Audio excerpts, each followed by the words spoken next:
మరి ఈ మాదిరిగా ఫిట్నెస్ సర్టిఫికెట్ తీసుకోవాలి అని అంటే ఆటో డ్రైవర్లకు, టాక్సీ డ్రైవర్లకు ఇంకా కాస్తో కూస్తో ఒక అడుగు ముందుకు వేసి ఈసారి మన ప్రభుత్వం వచ్చిన తర్వాత సొంత టిప్పర్లో ఉన్న టిప్పర్ డ్రైవర్లను కూడా ఈ కేటగిరీలోకి తీసుకొస్తాం.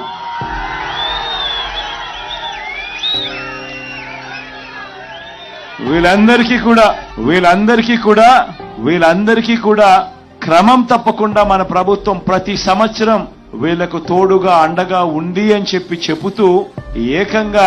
ఈ 3,93,655 మందికి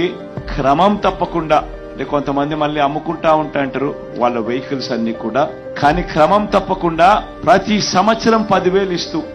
ఏకంగా 5 సంవత్సరాలలో 50,000 రూపాయలు తీసుకున్న వాళ్ళు ఎంత ఇచ్చామో తెలుసా? అక్షరాల ఈ 3,93,655 మందికి వాళ్ళ కుటుంబాలకు మంచి చేస్తూ ప్రతి సంవత్సరం క్రమం తప్పకుండా వరుసగా ప్రతి సంవత్సరం 10,000 ఇస్తూ 5 సంవత్సరాలలో 50,000 రూపాయలు కూడా పొందిన వాళ్ళు కూడా దీంట్లో ఉన్నారు. మొత్తంగా 1,296 కోట్ల రూపాయలు కేవలం వీళ్ళకిచ్చాం. మరొక్కసారి చెప్తా ఉన్నాను, వాహన మిత్ర అనే కార్యక్రమం అనే స్కీమ్ తీసుకొచ్చి ఈ ప్రతి డ్రైవర్ కు తోడుగా సొంత టాక్సీ గాని సొంత ఆటో గాని కొనుక్కొని తన